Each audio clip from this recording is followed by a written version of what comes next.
Bonsoir et bienvenue dans cette nouvelle édition de notre journal de 22h au sommaire. Premier Jeux nationaux de la jeunesse, le chef de l'État lance la phase finale.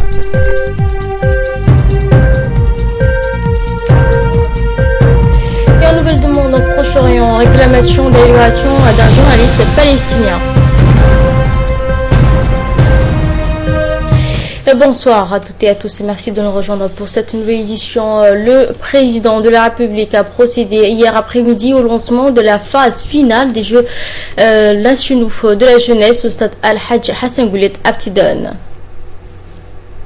C'est devant un stade archi comblé que le chef de l'État est arrivé cet après-midi où il a été accueilli par le Premier ministre Abdelkader Kamel Mohamed et le secrétaire d'État à la jeunesse et au sport Boudoul Hassan Badoul.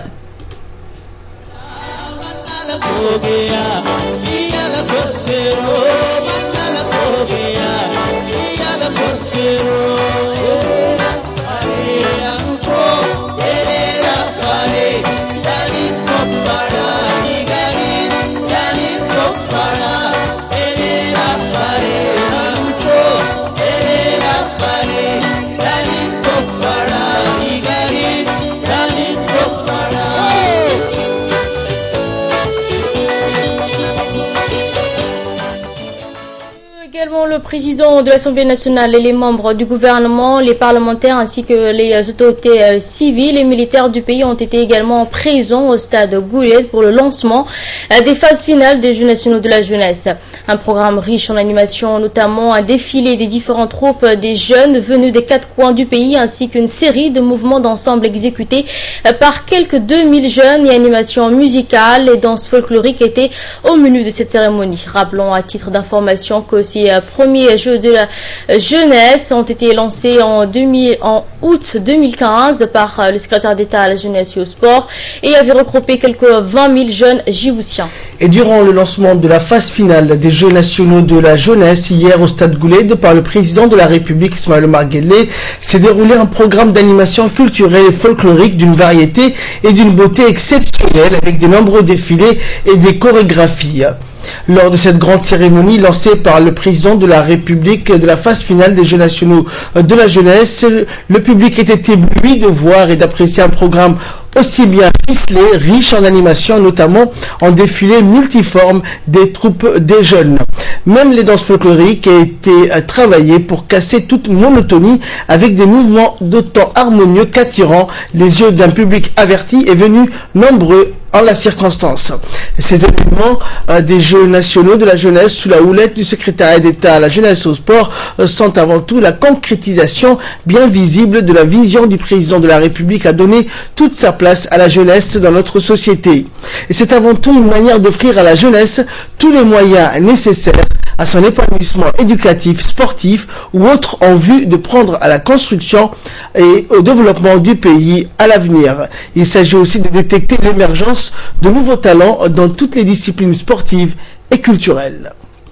C'est toujours IOG, l'avenir de demain. Tout le monde lève le bras, vive IOG. On soutient IOG tant qu'on est un djiboutien. Tant qu'on est des jeunes, faut qu'on se tienne la main. C'est toujours IOG, l'avenir de demain. Tout le monde lève le bras, vive. Et durant le lancement de la phase finale des premiers Jeux nationaux de la jeunesse, hier au stade Al-Hajj Hassan Goulet d'Abtidon, par le président de la République Ismaël Omar Guelleh, s'est déroulé un programme d'animation culturelle et folklorique d'une variété et d'une beauté exceptionnelle avec de nombreux défilés et des chorégraphies exécutées et travaillées avec art, mais également un mélange de modernité et de tradition au niveau des chansons chantées sur des rythmes modernes avec des paroles en langue nationale répétées en chœur par le public venu en masse, environ 20 000 jeunes. C'était donc hier après-midi la fête de la jeunesse sous forme de chants et de défilés lors de cette grande cérémonie de lancement par le président de la République de la phase finale des premiers Jeux nationaux de la jeunesse. Le public était présent et ébloui de voir et d'apprécier un programme aussi riche en animation, notamment un défilé multiforme des troupes des jeunes issus des quatre coins du pays et une succession de mouvements d'ensemble agrémentés d'une chorégraphie hors du commun exécutée par près de 2000 jeunes djiboutiens de tout âge. Même les danses folkloriques étaient sincèrement travaillées pour casser toute monotonie avec les mouvements autant harmonieux qu'attirant les yeux du public averti des venus nombreux dans la circonstance.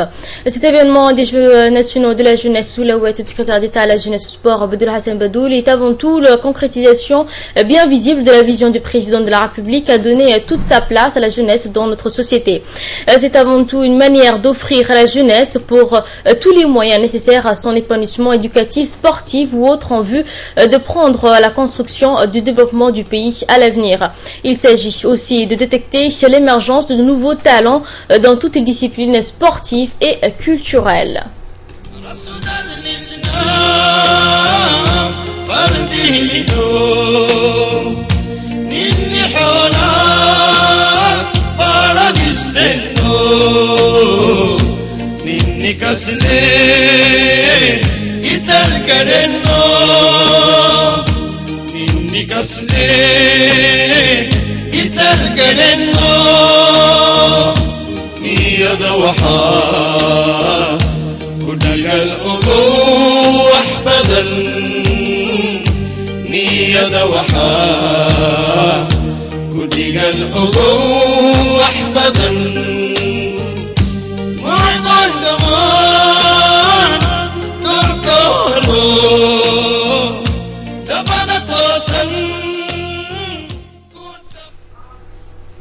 Et dans un discours prononcé devant des jeunes venus des quatre coins du pays, le président de la République a lancé un message à l'adresse de la jeunesse qu'il a félicité à cette occasion. Le président a dit à l'adresse de la jeunesse « Soyez sport ». Il les a tout d'abord remerciés pour leur mobilisation et l'accueil des plus chaleureux qui lui a été réservé. Il s'est réjoui et exprimé le plaisir de se retrouver parmi eux à l'occasion des premiers Jeux nationaux de la jeunesse. Ma satisfaction, a indiqué le président de la République, est d'autant plus grande que cette compétition est la première du genre intégralement dédiée à la jeunesse du pays. Conjuguant le sport et la culture, ces Jeux constituent une plateforme de premier plan destinée à tous les jeunes de moins de 18 ans qui, à travers différentes disciplines sportives et culturelles, auront l'opportunité de démontrer l'étendue de leur talent. Et comme vous le savez, a poursuivi le président Guelleh, le sport donne des leçons formidables. Il apprend entre autres à tous que rien de précieux et d'intéressant ne s'obtient sans effort. Vous êtes ici aujourd'hui en ayant surmonté les épreuves qualificatives de la phase finale de ces premiers Jeux nationaux de la jeunesse. Durant toute la semaine, vous aurez l'occasion de vous confronter à travers les compétitions sportives et culturelles dans votre quête de dépassement de soi et sur le chemin vers la victoire. Je voudrais vous dire ici, a indiqué le président de la République, d'être sport, car le plaisir et la beauté des Jeux s'expriment lorsqu'il y a un fair play, à travers l'esprit d'équipe, la solidarité, le respect des règles de soi et de ses adversaires, la compréhension mutuelle et bien sûr la paix. Autant de valeurs essentielles que nous chérissons pour notre patrie et dont vous êtes également dépositaires.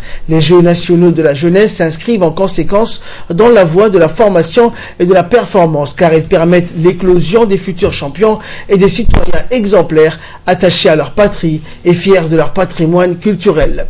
Certes, il est important, indiqué le numéro 1 djiboutien, de former des sportifs de qualité, capables de défendre dignement les couleurs de la nation et pourquoi pas atteindre un niveau professionnel. Cependant, les performances de l'élite, les performances des professionnels ne sont possibles que si le vivier des sportifs amateurs est lui-même très large. Aussi, les perspectives inscrites à l'ordre du jour de ces Jeux sont de bon augure, puisqu'elles participent à la traditionnelle campagne de détection des jeunes espoirs menée depuis 2009 dans différentes disciplines sportives, aussi bien dans les communes de la capitale que dans les régions de l'intérieur. Dès lors, les centres de formation prendront le relais pour entamer le processus de formation des jeunes axés sur la performance et l'excellence et constituer ainsi des véritables viviers de l'élite sportive nationale. Il est de la volonté de mon gouvernement d'investir le maximum de ressources dans la préparation des générations montantes aux nouveaux critères de la compétition de la performance internationale. Aussi, je voudrais inviter l'ensemble du mouvement sportif national, les jeunes partenaires et sponsors à accompagner le développement du sport national dans le cadre d'un partenariat gagnant-gagnant. Pour nous tous, le sport, c'est à la fois un loisir, une passion, mais il constitue également un sujet sérieux. Car croyez bien que pour un pays, il faut des grands scientifiques, des grands entrepreneurs, des grands artistes, mais aussi des grands sportifs. Je termine, a conclu le président Guéli, mon propos en félicitant à nouveau nos jeunes participants et déclare ouvert les premiers Jeux nationaux de la jeunesse. Les Jeux nationaux de la jeunesse est comme vous le savez, un sport vivable qui est à la fois un levier du développement national, un instrument de promotion et d'affirmation de la jeunesse ainsi qu'un vecteur force de la culture de paix et de développement entre les Djiboutiens et les autres peuples du monde. C'est une initiative noble qui permettra de repérer et de détecter des jeunes sportifs talentueux, de promouvoir la pratique des activités physiques et sportives et de consolider le rapprochement des jeunes dans un cadre d'échange en matière d'activités sportives et culturelles. Je me dois de rajouter et rappeler que les Jeux nationaux de la jeunesse est un instrument qui peut favoriser l'esprit sportif et de convivialité entre les jeunes, tout en développant aussi les notions d'amitié, de fraternité et d'appartenance à une seule nation. Fin de citation. Et dans une interview qu'il nous a accordée, le secrétaire d'État à la jeunesse et au sport, Badoul Hassan Badoul, a indiqué qu'il s'agit là de la concrétisation de la vision du président de la République à donner toute sa place à la jeunesse dans la société. Une vision qui fait de cette jeunesse tout l'avenir du pays et par conséquent offrir tous les moyens nécessaires à son épanouissement aussi bien éducatif que sportif. À travers ces jeux qui font partie de cette vision, il est question, a indiqué le secrétaire d'État à la jeunesse au sport, de permettre l'émergence de nouveaux talents dans les diverses disciplines sportives au programme de ces Jeux. Et les prochaines élections présidentielles de 8 avril prochain, le parti djiboutien pour le développement, le PDD, et membre fondateur du USN, a publié hier un communiqué de presse annonçant la candidature de M. Mohamed Daoud Chihim. Dans ce communiqué, le président du PDD indique, je cite, étant membre fondateur du groupe Union pour le salut national USN, la majorité des signataires de la déclaration et de constitution de ce groupement s'est dégagée en faveur de ma candidature à l'élection présidentielle du 8 avril 2016. En conséquence, je déclare ma candidature à cette élection en tant que seul et unique candidat de l'USN. Aucun autre candidat ne peut s'en réclamer. Et l'UDJ dénonce également la mise à mort de l'accord cadre par une partie de l'USN en référence au communiqué datant du 8 février 2016 et publié le 11 février 2016 qui remet en cause les espoirs que le peuple djiboutien a pu placer sur le renforcement de la démocratie, de la bonne gouvernance et de la concorde sociale. L'UDJ forme également la coalition de l'USN avec le PDD et l'ARD. D'ores et déjà, l'UDJ se montre disposé à rester solidaire avec les deux autres partis fondateurs et apporte son soutien à la candidature de Mohamed Daoud Chihim, président du PDD, lors des prochaines élections présidentielles. Et concernant les élections présidentielles de 2016, le ministre de l'Intérieur Hassan Omar Mohamed informe la population que les opérations de distribution des cartes électorales ont débuté aujourd'hui sur l'ensemble du territoire national. Le préfet de Djibouti-Ville et ceux des régions sont chargés de cette opération. Les cartes d'élection sont désormais disponibles dans les arrondissements, les chefs-lieux des régions et dans les sous-préfectures pourront être retirées matin et après-midi. Et en conséquent, le ministre invite tous les électeurs et électrices à récupérer leur carte électorale. En nouvelle nationale toujours, la jeunesse de Gabon 4, réunie sous le label Bâtir pour l'avenir, en collaboration avec le comité national de la jeunesse logiste, a organisé hier soir sur le terrain de sport de la commune de Boulaos une cérémonie de soutien à la candidature du président Ismaël Omar Guelleh. Cette soirée a vu la participation massive des jeunes filles et garçons composant les membres de l'association Bâtir pour l'avenir et du comité national des jeunes logistes dans l'objectif de soutenir non seulement la candidature du président mais également sa vision de développement.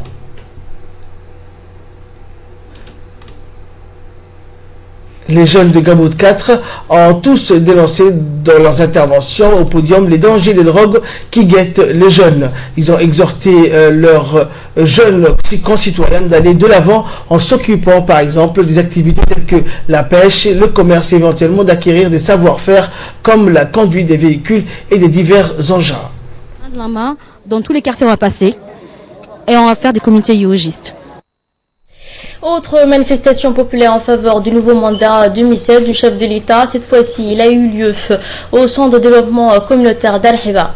C'était ce jeudi une grande manifestation populaire pour soutenir le président de la République pour un nouveau mandat en 2016 avec la participation des associations de la société civile de la commune de Blaus et des représentants d'Ali Sévillé. L'objectif de la soirée était axé aussi sur la sensibilisation populaire pour préserver l'unité et la paix pour la cohésion sociale entre les différentes communautés.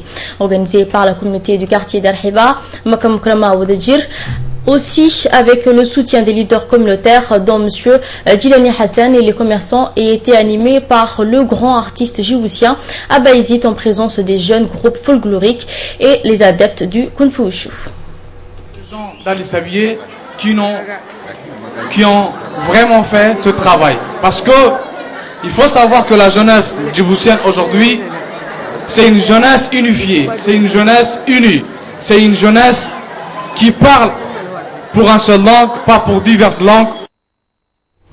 Santé à présent, le ministre de la Santé, Dr Kassim Issa Ousmane, a inauguré ce matin plusieurs nouveaux services de l'hôpital général Pelletier pour renforcer notamment le paquet de services offerts à la population. Ces services sont la rénovation et l'extension de la pharmacie de l'hôpital avec un stock de sécurité pour les grandes catastrophes, la réhabilitation et l'équipement d'un service de déchocage avec 30 lits disponibles pour renforcer le service des urgences en cas de catastrophe, la mise en place d'une machine appelée électroencéphalogramme pour le service de la pédiatrie pour le diagnostic des troubles mentaux et de l'épilepsie, ça c'est pour le service psychiatrie, et création d'un service de rééducation fonctionnelle ou la kinésithérapie avec de nouveaux matériels pour la rééducation des personnes accidentées ou autres. Également l'ouverture d'un service d'optique qui confectionne des lunettes de vue à prix accessible pour la population nécessiteuse. En cardiologie également, mise en place d'une machine qui mesure automatiquement la pression artérielle, appelée pour les malades d'hypertendu, la MAPA. Ensuite, disponibilisation d'une machine d'écho mobile pour les personnes qui ne peuvent pas ou ne veulent pas se déplacer. Pour terminer, le ministre de la Santé, Dr Kassim Issa Ousmane, a mis en place un service médicalisé appelé SAMU qui s'occupera, lui, des transports des malades vers les hôpitaux de référence ou la prise en charge des malades à leur domicile.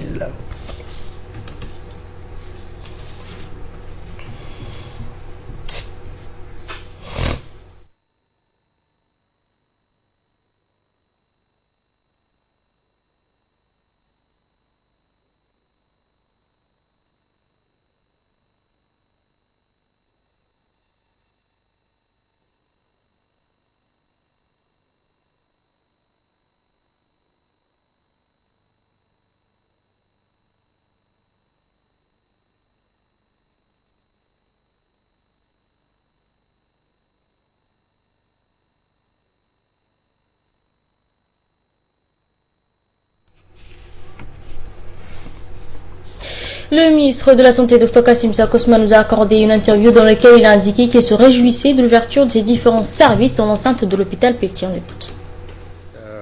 L'hôpital Pelletier est la vitrine de toutes les structures sanitaires de la République du Djibouti. Aujourd'hui, je suis heureux de faire part à une série d'innovations qui ont été menées ces derniers temps. D'abord, nous avons visité une pharmacie hospitalière où sont regroupés l'ensemble des produits qui peuvent être utilisés pour les services d'urgence. En annexe de cette pharmacie, il y a aussi un stock de sécurité qui fait office d'une autre pharmacie de stock qui pourra prendre en charge environ 200 à 300 personnes. Nous avons aussi visité l'extension des services d'urgence, plus les services de déchocage qui a été équipé des bienfaiteurs qui ont réhabilité et équipé les services martiaux. Il se connaîtra, et par respect à sa décision, je ne vais pas citer son nom, que je tiens à les remercier.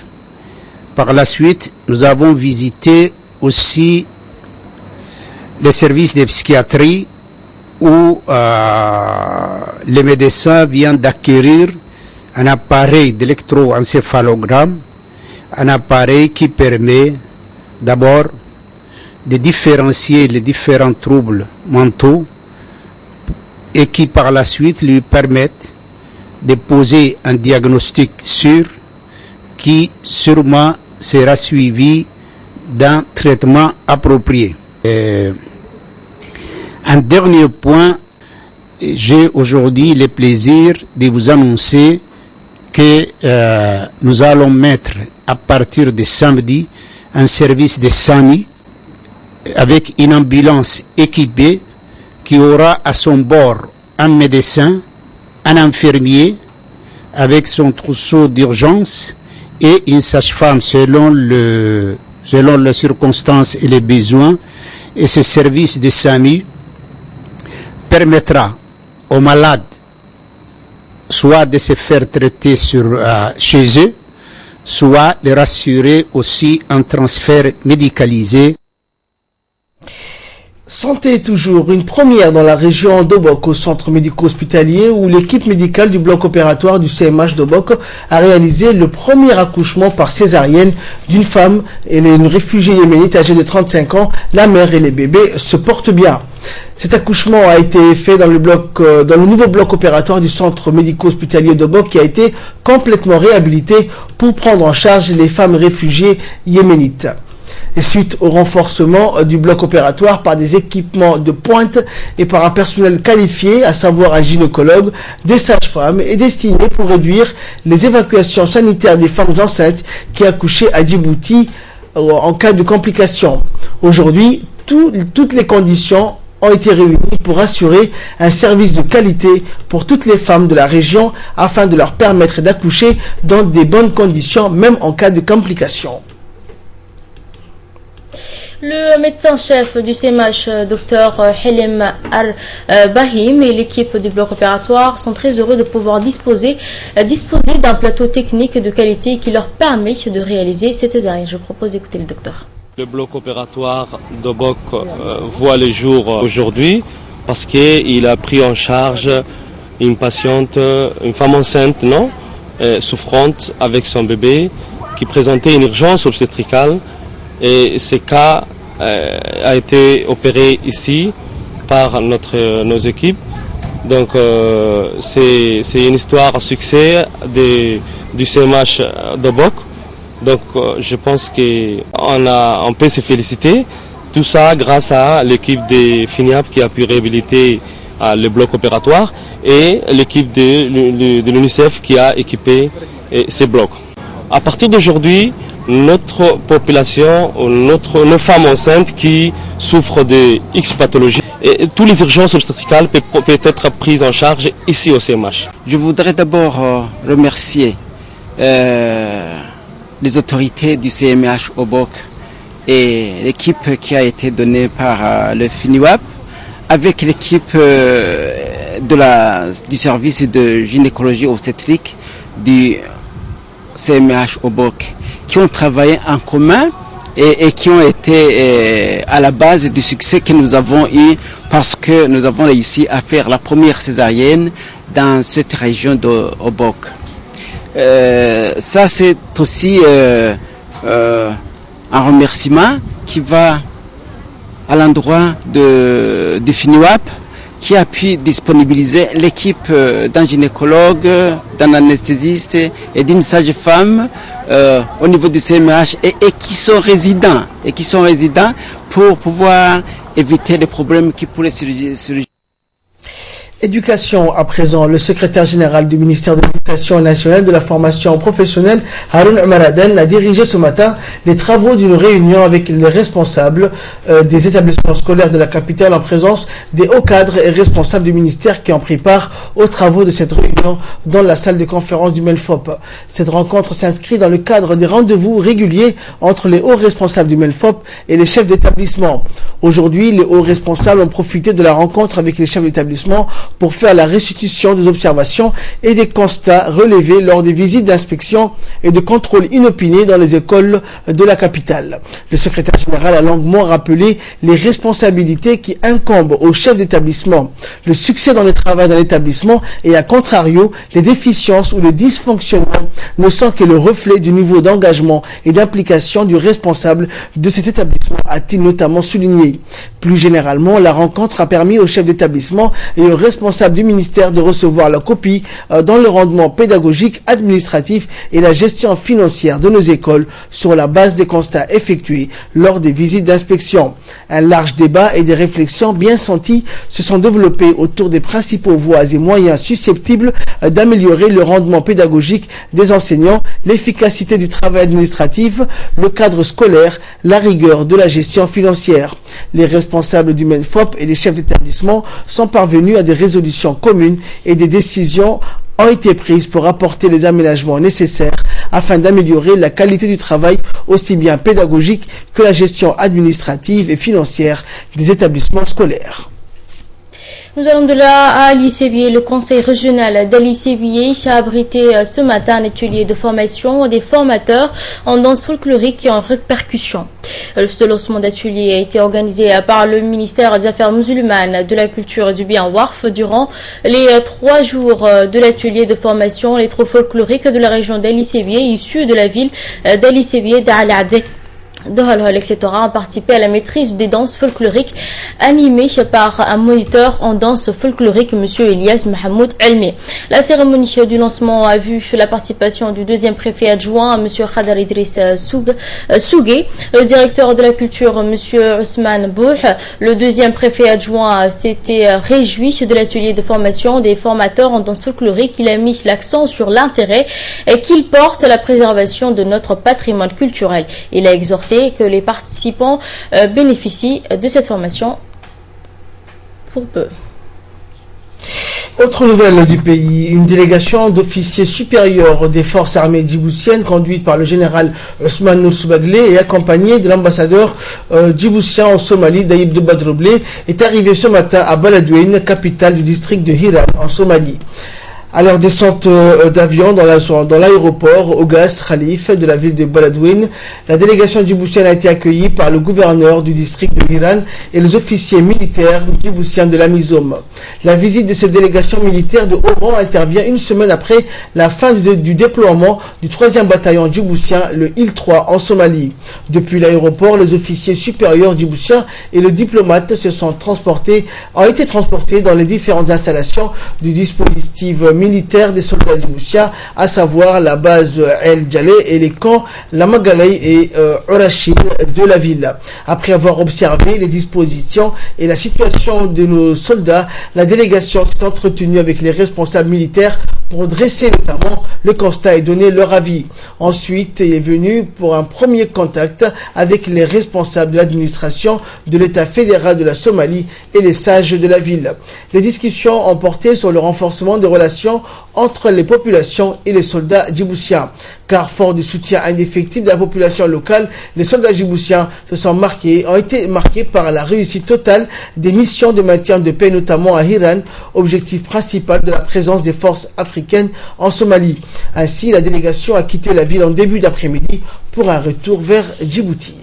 Et nous allons de l'actualité internationale en Syrie. Les bombardements quotidiens rappellent l'urgence d'une trêve. La diplomatie dans le dossier syrien avance doucement et en trébuchant, mais pendant ce temps, les bombardements continuent. Ces images présentées comme venant de la ville de Sakba et dans la banlieue de Damas montrent les minutes qui suivent la chute d'une bombe. Si on n'a pas de bilan précis, on sait que des dizaines de personnes ont été blessées. Impossible par ailleurs de connaître l'origine de ce bombardement qui est intervenu alors que les grandes puissances se sont mis d'accord sur une trêve et sur l'acheminement de l'aide humanitaire aux zones sinistrées et assiégées. Et enfin, des centaines d'Arabes israéliens réclament la libération d'un journaliste palestinien. Des centaines d'Arabes israéliens harangués par le chef d'un mouvement islamiste interdit en Israël ont demandé hier la libération du journaliste palestinien Mohamed Al-Laqiq en grève de la faim depuis 80 jours. Le cheikh Raed Salah a prononcé le serment de la prière musulmane hebdomadaire devant des centaines de fidèles rassemblés devant un hôpital situé au nord du pays, les appelant à prier pour la victoire du prisonnier retenu en otage, opprimé et détenu sans raison. Des centaines d'Arabes israéliens ont demandé vendredi devant l'hôpital d'Afula la libération du journaliste palestinien Mohamed Al-Laqiq en grève de la faim depuis 80 jours. Le cheikh Raed Salah a prononcé le serment de la prière musulmane hebdomadaire devant des centaines de fidèles rassemblés devant l'hôpital, les appelant à prier pour la victoire des prisonniers retenus en otage, opprimés et détenus sans raison. Raed Salah a été condamné fin 2015 à 11 mois de prison, mais est toujours en liberté dans l'attente d'une décision en appel. Son organisation, la branche nord du mouvement islamique, a été interdite. Moussirir, placé sous le régime extrajudiciaire de la détention administrative, mesure qui permet une incarcération pendant 6 mois renouvelable indéfiniment, a arrêté de s'alimenter pour protester contre son emprisonnement. Il est aujourd'hui, je cite, en danger de mort selon ses défenseurs qui affirment que les médecins lui ont administré des compléments alimentaires contre son gré. La Cour suprême israélienne a gelé son ordre de détention administrative tout en l'empêchant de quitter l'hôpital d'Afula sans autorisation. En soirée, ses proches ont convoqué en urgence une conférence de presse à Hébron, dans le site de la Cisjordanie, affirmant que son état de santé s'était dangereusement dégradé. Son épouse Fahia Shalah a exhorté le peuple et les dirigeants palestiniens à sortir en masse pour manifester et réclamer la libération immédiate de Mohamed afin de les sauver. La manifestation de soutien aux journalistes de 33 ans employés de la chaîne saoudienne Al-Majd est une démonstration des forces de la branche nord du mouvement islamique qui refuse de participer aux élections israéliennes mais maintient, grâce à son important réseau caritatif, un fort potentiel de mobilisation parmi les Arabes israéliens. Fin de cette édition, merci de votre aimable attention.